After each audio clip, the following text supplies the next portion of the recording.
Victoria Sterling stood in front of her bedroom mirror, adjusting her diamond earrings one last time. Tonight was supposed to be different. The charity gala at the Metropolitan Arts Center would raise millions for underprivileged children, but honestly, she was getting tired of these events. Same faces, same conversations, same men trying to impress her with their bank accounts. At 28, Victoria had inherited her father's tech empire and built it into something even bigger. Forbes called her one of the youngest billionaires in America. But wealth came with a price she hadn't expected when she was younger. Every man who approached her seemed to have dollar signs in their eyes instead of genuine interest. Her phone buzzed with a text from her assistant. "Car is ready downstairs. The venue looks amazing tonight." Victoria grabbed her purse and headed out, hoping this evening might surprise her somehow. The Metropolitan Arts Center sparkled under crystal chandeliers. Hundreds of guests in expensive suits and designer gowns mingled around silent auction tables. Classical music played softly in the background while servers carried champagne and fancy appetizers on silver trays. Victoria had attended countless events like this, but she had to admit the venue was stunning tonight. "Victoria, there you are." Richard Blackwood, a real estate mogul in his 40s, approached with his usual confident smile.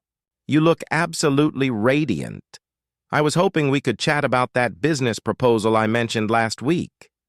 Before Victoria could respond, two more men joined their conversation. James Morrison from the banking industry and David Chen, who owned several high-end restaurants. Within minutes, all three were competing for her attention, each trying to outdo the others with stories about their latest acquisitions and expensive hobbies. "I just bought a yacht in Monaco," Richard said, straightening his gold cufflinks. $50 million, but worth every penny. You should join me there next month."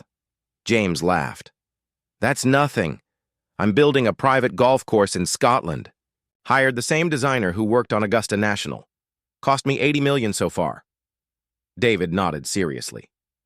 "Money well spent. I'm opening my 5th restaurant in Tokyo next year. The property alone cost $60 million. But location is everything. In the restaurant business." Victoria smiled politely, but inside she felt exhausted. These conversations always followed the same pattern: rich men trying to prove their worth through their spending power. None of them ever asked about her interests, her work, or what actually mattered to her. They saw her as a prize to be won rather than a person to be known. "Excuse me, gentlemen," she said, stepping away from the group. "I need some air." But as she walked toward the balcony, she noticed something that made her stop. In the center of the ballroom sat a magnificent piano. It was a 1920s Steinway grand piano, its black surface so polished it reflected the chandelier lights like a mirror. The instrument looked perfect, almost untouched. An idea began forming in Victoria's mind. A wild, impulsive idea that might finally separate the genuine men from the ones who only saw her money. She walked back toward the crowd, her heels clicking on the marble floor. Richard, James, and David were still standing together, now joined by several other wealthy bachelors. "Perfect." "Gentlemen," Victoria called out, her voice carrying across the nearby conversations. More heads turned her way. "Could I have your attention for a moment?" The chattering around her gradually quieted. Victoria climbed onto a nearby chair, making sure everyone could see her. Her heart was beating fast, but she felt more alive than she had in months. "I have something to say," she announced, her voice clear and strong. "I'm tired of hearing about your expensive toys, your yachts, your cars, your houses. None of that tells me who you really are inside." The crowd murmured, unsure where this was heading. Richard looked confused, while James shifted uncomfortably. Victoria pointed toward the beautiful piano. "You see that instrument over there? It's not just furniture. It's not just something pretty to look at. A real piano is meant to be played, to create something beautiful, something that touches the soul." She took a deep breath, knowing her next words would shock everyone. "So here's my challenge. Any man in this room who can truly play that piano, not just press random keys, but really play it with skill and feeling, I'll marry him tonight. Right here, right now. The ballroom fell completely silent. You could hear a pin drop. Then the whispers started, growing louder as people processed what they'd just heard. Some guests laughed nervously, thinking it might be a joke. Others looked scandalized. She can't be serious, someone whispered. Is she really willing to marry someone tonight? Another person asked. Richard stepped forward first, his chest puffed out with confidence. Well, how hard can it be? I took piano lessons when I was a kid. He walked over to the piano bench and sat down. His fingers found the keys, and he began playing a simple version of Twinkle, Twinkle, Little Star. The notes came out choppy and uncertain, like a child practicing scales. After 30 seconds, he gave up and stood with a sheepish grin. Might be a little rusty, he said, trying to laugh it off. James volunteered next. I can do better than that, he declared. He attempted Happy Birthday, but kept hitting wrong notes. His timing was off, and the melody was barely recognizable. The crowd winced at some of the harsh sounds coming from the beautiful instrument. David stepped up third. He tried to play what sounded like a classical piece, but his technique was terrible. His fingers stumbled over the keys, creating more noise than music. After a few minutes of struggling, he too gave up and returned to the crowd. One by one, several other men tried their luck. A tech entrepreneur who claimed he'd learned piano in college, a doctor who said music was his hobby, a lawyer who insisted he had natural rhythm. Each attempt was worse than the last. The beautiful piano seemed to mock their efforts. It's rich, tone wasted on their clumsy playing. Victoria watched each performance with growing disappointment. She'd hoped her challenge might reveal hidden depths in these men, some passion or skill beyond their wealth. Instead, she was witnessing exactly what she'd expected: surface-level attempts from people who thought money could buy talent. The crowd began to treat her challenge as entertainment. People made jokes and placed informal bets on who would fail most spectacularly. Victoria realized her impulsive moment was becoming exactly the kind of spectacle she'd tried to avoid her whole life. Meanwhile, near the edge of the ballroom, a man in a simple gray uniform pushed a cleaning cart quietly along the wall. Robert Johnson had been working as a custodian at the Metropolitan Arts Center for 15 years. He'd seen hundreds of fancy events come and go, but tonight felt different. Robert was 45 years old, with graying hair and hands that showed years of honest work. Most guests never noticed him. To them, he was just part of the background, as invisible as the furniture. But Robert noticed everything. He watched people, listened to their conversations, and sometimes wondered what their lives were really like behind all the glamour. As the piano challenge continued, Robert found himself moving closer to the action. Something about the situation bothered him, not because of Victoria's unusual proposal, but because of how everyone was treating that beautiful instrument. Each failed attempt felt like an insult to music itself. He knew that piano well. He'd cleaned around it countless times, always careful, not to disturb its perfect positioning. Sometimes, when the venue was empty, he would stop and admire its craftsmanship, the way the light caught its curves. How perfectly tuned it always sounded when professional musicians played it during concerts. But right now, watching these wealthy men stumble through simple songs, Robert felt something stirring inside him that he'd kept buried for many years. His fingers unconsciously moved, as if remembering something important they'd once known how to do very well. After the 8th failed attempt, Victoria felt like she'd made a terrible mistake. The last man, a wine collector named Thomas, had tried to play some jazz but ended up creating sounds that hurt people's ears. The crowd was laughing now, but not in a good way. They were laughing at her challenge, treating it like a silly game. "Well, this has been entertaining," Richard said with a smirk, "but I think we've proven that none of us are concert pianists. Maybe we should get back to the Real party? Victoria climbed down from her chair, feeling embarrassed and frustrated. Her dramatic moment had backfired completely. Instead of finding someone with real talent or passion, she'd just given these shallow men another reason to think she was just a rich woman playing games. "You're right," she said quietly. "I suppose it was a foolish idea." The crowd began to scatter, returning to their champagne and small talk. The beautiful piano sat silent again, looking somehow sad after all the rough treatment it had received. Victoria picked up her purse from a nearby table, ready to leave early and forget this whole embarrassing evening. But as she walked toward the exit, she realized she'd left her diamond bracelet in the ladies' room earlier. It had been her grandmother's, and she never went anywhere without it. Sighing, she turned back into the building. The ladies' room was on the far side of the venue, past the main ballroom. As Victoria retrieved her bracelet and fixed her makeup, she could hear the party continuing in the distance. Laughter, music, the clinking of glasses.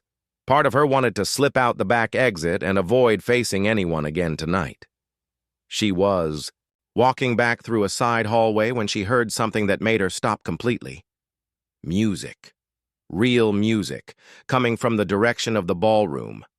But this wasn't the recorded background music that had been playing all evening. This was live piano, and it was absolutely beautiful. Victoria moved closer, her heels silent on the carpeted hallway. The music was complex and emotional, flowing, like water, but powerful like thunder.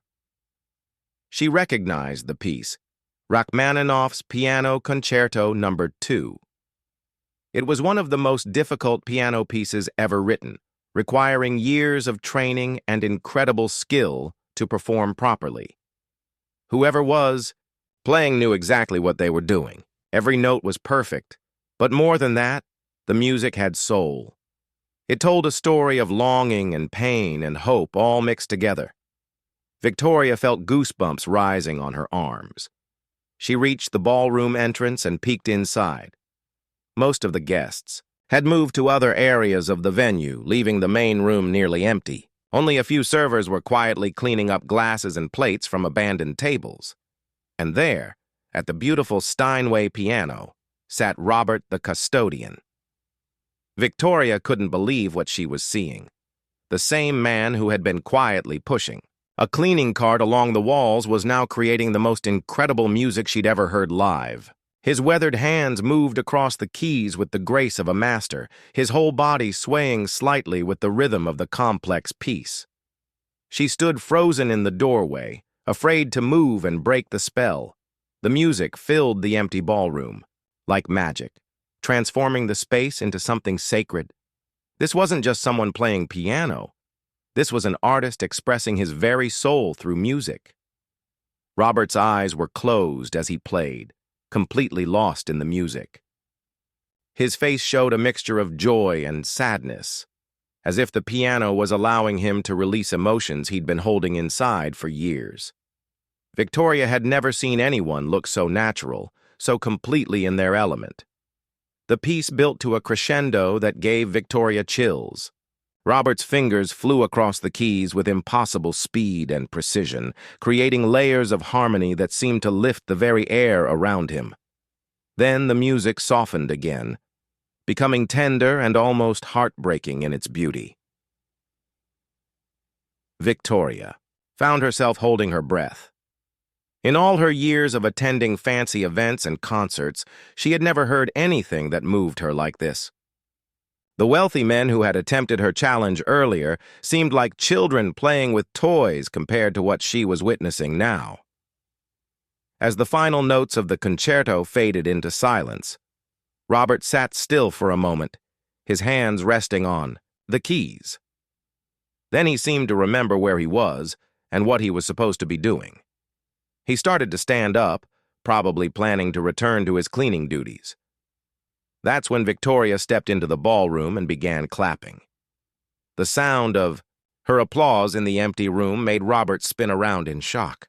When he saw her standing there, his face went through several emotions at once: surprise, embarrassment, and something that looked like fear.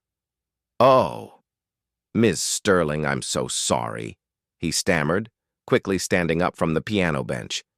"I shouldn't have. I was just.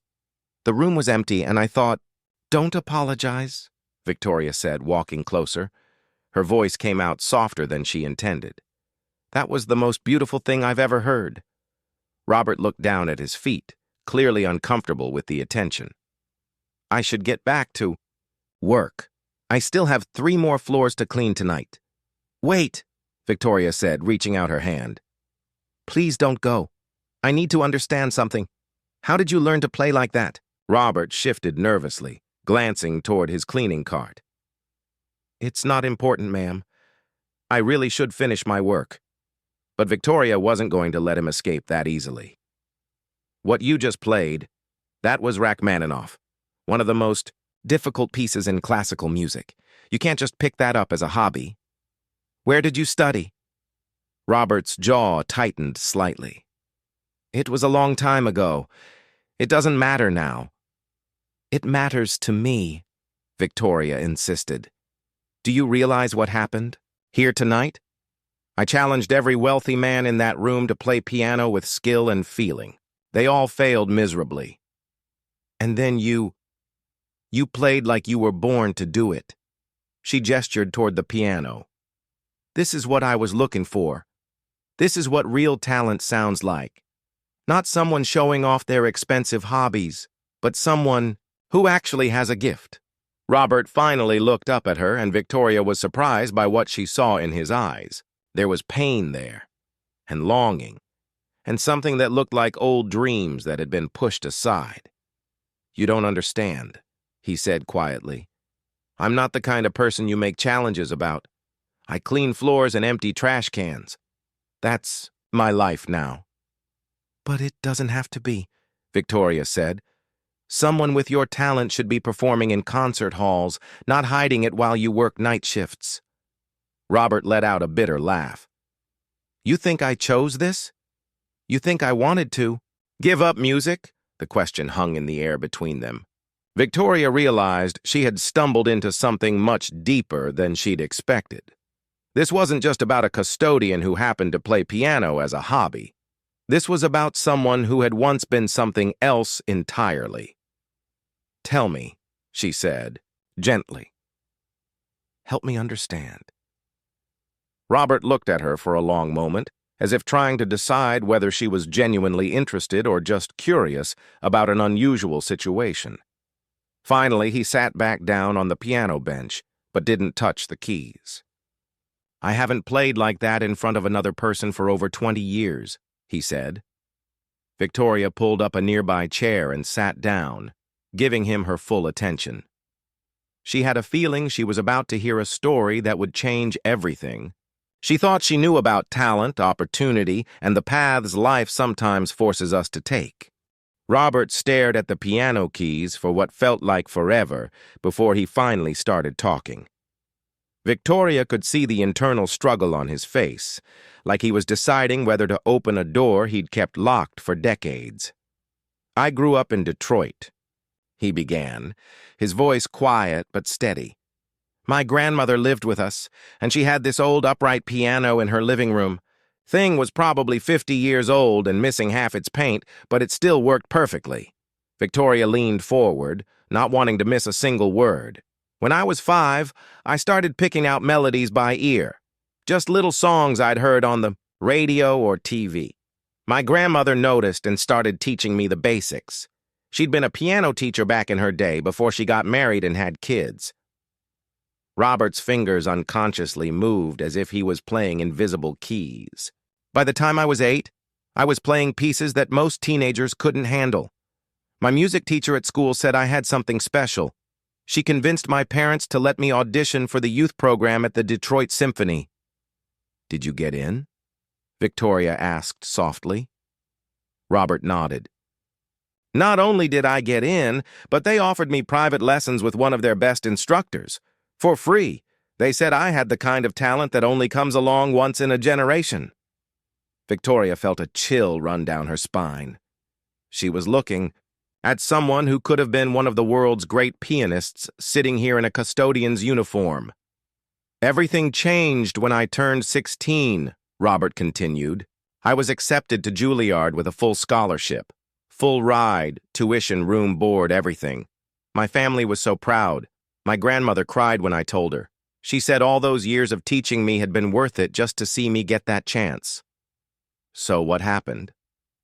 Victoria asked. Though she was beginning to fear the answer, Robert's expression darkened. 3 weeks before I was supposed to leave for New York, my little sister Maya got sick. Really sick. The doctor said she had a rare blood disorder that would require years of treatment, experimental treatments that insurance wouldn't cover. Victoria's heart sank. She could already see where this story was heading. The treatments cost about $15,000 a month, Robert said. My dad worked construction and my mom cleaned houses. They were good, hard-working people. But they didn't have that kind of money. Nobody in our neighborhood had that kind of money. Couldn't you have deferred your scholarship? Gone to Juilliard later? Victoria asked, desperately, hoping there had been another option. Robert shook his head. Juilliard doesn't hold spots like that. It was now or never. And Maya, she was only 12 years old. She was my baby sister. I couldn't go off to live my dream while she was dying. The weight of his sacrifice hit Victoria like a physical blow. She thought about all the trivial decisions she'd wrestled with in her privileged life, and here was someone who had given up everything for family.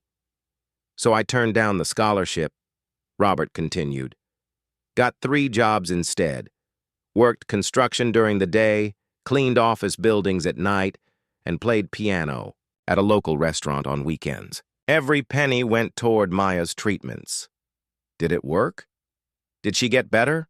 Victoria asked, afraid to hear the answer. Robert smiled for the first time since he'd started talking, and it transformed his entire face. She did.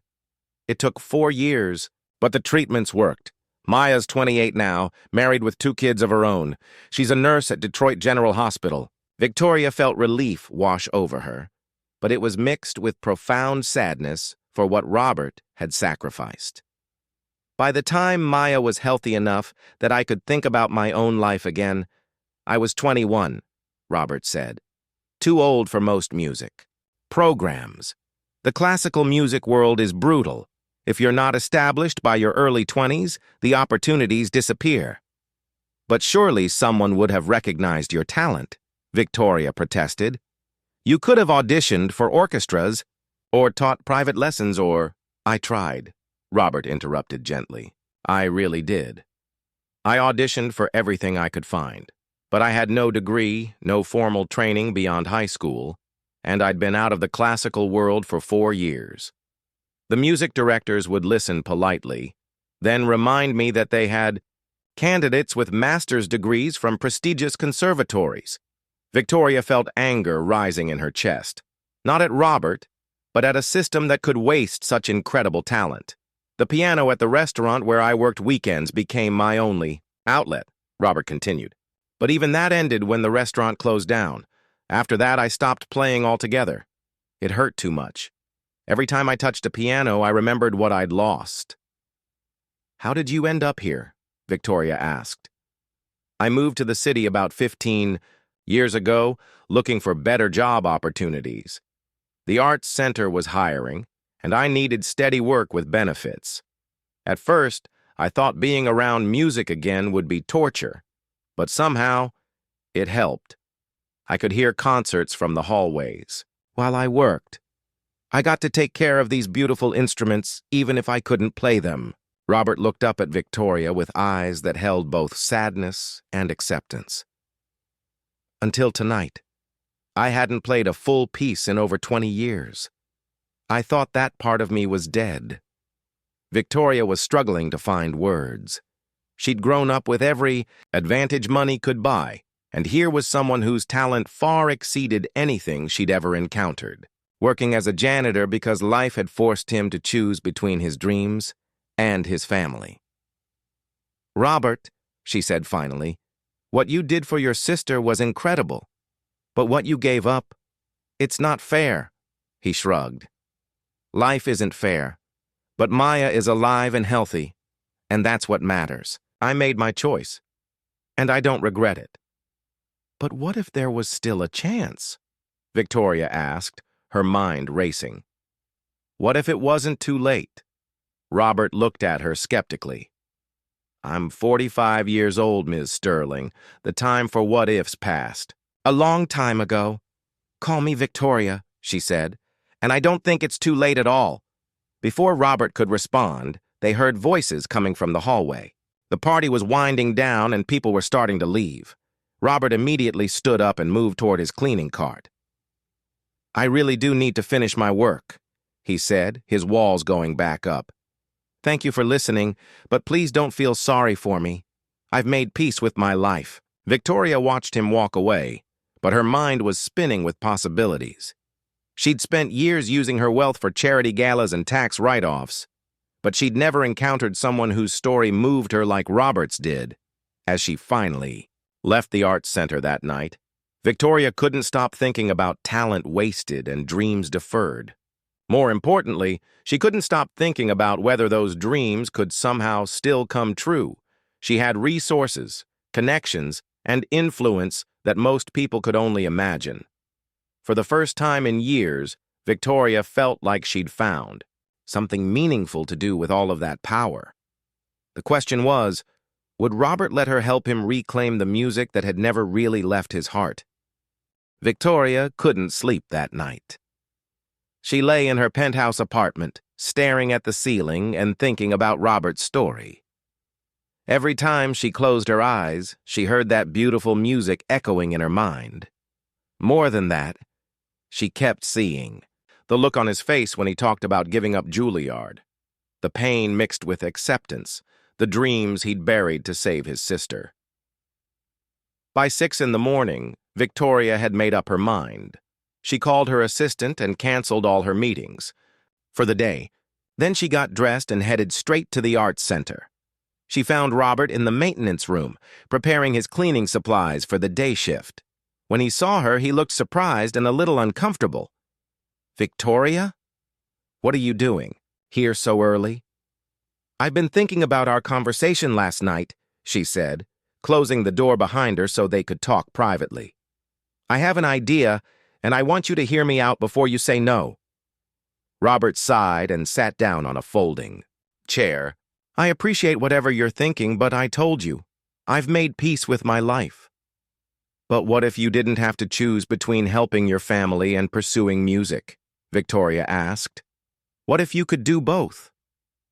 Before Robert could respond, Victoria pulled out her phone and showed him a video. This is the Steinway competition.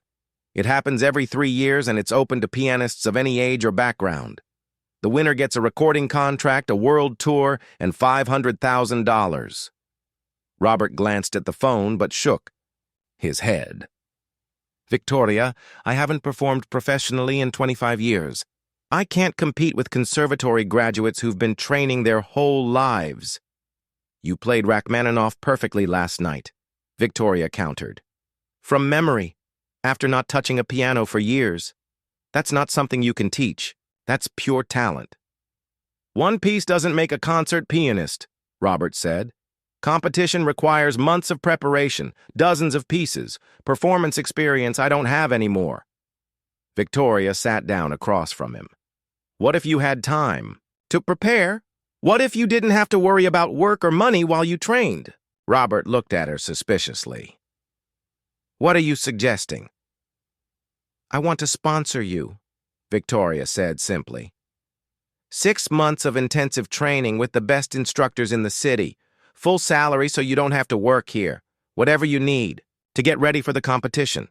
Robert stood up abruptly. I can't take your charity. It's not charity, Victoria said firmly. It's an investment. I believe in your talent, and I think you can win.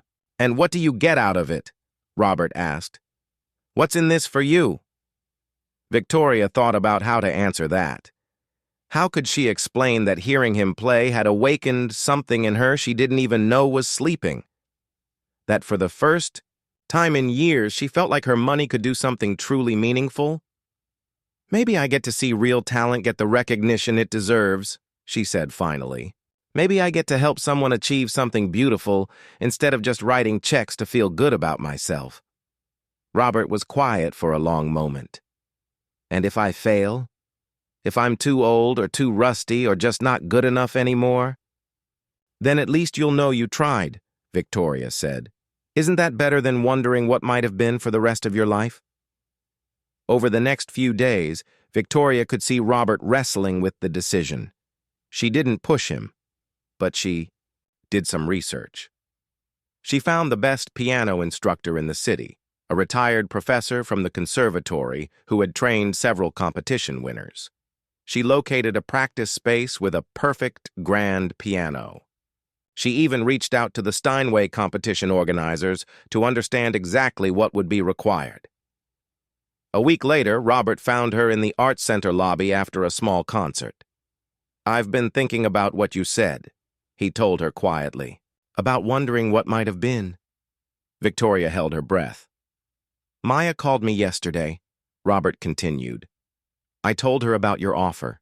You know what she said? She said I was an idiot if I didn't take it. She said she never asked me to sacrifice my dreams for her, and she spent 25 years feeling guilty about it." "And what do you think?" Victoria asked. Robert looked around the lobby, with its marble floors that he'd mopped thousands of times, its windows that he'd cleaned until they sparkled. "I think I'm terrified. But I'm also more excited than I've been in decades." Victoria smiled. "Is that a yes?" "It's a yes," Robert said. "But I have conditions." "Name them." "First, this is a loan, not a gift. If I win the competition, I pay you back every penny. Second, if I fail, I come back to work here with no hard feelings. And third, you don't tell anyone about this arrangement. I don't want people thinking I only got opportunities because I met a rich lady who felt sorry for me." Victoria nodded. "Deal." The next 6 months transformed both of their lives. Robert threw himself into training with an intensity that amazed everyone around him. His instructor, Professor Williams, was skeptical at first, until he heard Robert play. Within a week, the professor was calling him the most naturally gifted student he'd ever taught. Victoria found excuses to stop by the practice sessions. She told herself she was just checking on her investment, but the truth was that watching Robert rediscover his musical voice was the most inspiring thing she'd ever witnessed. He wasn't just remembering how to play, he was becoming the artist he was always meant to be. As the competition approached, word began to spread in classical music circles about a mysterious older pianist who might shake up the contest. Some people were curious, others were dismissive. Age discrimination in classical music was real, and many assumed Robert would be outclassed by younger competitors. The day of the preliminary competition arrived. The auditorium was packed with musicians, critics, and classical music fans. Victoria sat in the audience, more nervous than she'd ever been in any business meeting. When Robert walked onto the stage, some people in the audience whispered about the older competitor who seemed to come from nowhere. He sat at the concert grand piano, adjusted the bench, and placed his hands on the keys. Then he began to play. The piece was Chopin's Ballade No. 1, one of the most emotionally demanding works in the piano repertoire. From the first notes, the whispers in the audience stopped. Robert's playing was not just technically perfect, it was filled with a lifetime of experience, pain, sacrifice, and hope. Every phrase told a story. Every dynamic change conveyed deep emotion. When he finished, the auditorium was completely silent for a moment. Then the applause began, growing louder and louder until people were on their feet. Victoria had tears streaming down her face. She wasn't the only one. Robert not only made it through the preliminaries, he was selected as one of 3 finalists. The final competition would be held in 3 months, with each pianist performing a full concerto with orchestra. As they celebrated that night, Robert turned to Victoria with a smile she'd never seen before. "You know what the strangest part is?" he said. Win or lose, I feel like I've already gotten my life back. Music isn't something I lost anymore. It's something I chose to reclaim. Victoria raised her glass. "To second chances," she said. "To people who believe in them," Robert replied. Neither of them knew yet whether Robert would win the final competition. But they both knew something more important had already been won. The courage to pursue dreams that seemed impossible, and the understanding that it's never too late to become who you were meant to be. The final competition was still ahead, but the real victory had already taken place. Robert had found his music again, and Victoria had discovered that the most meaningful thing money could buy wasn't luxury or status. It was the chance to help someone else's dreams come true.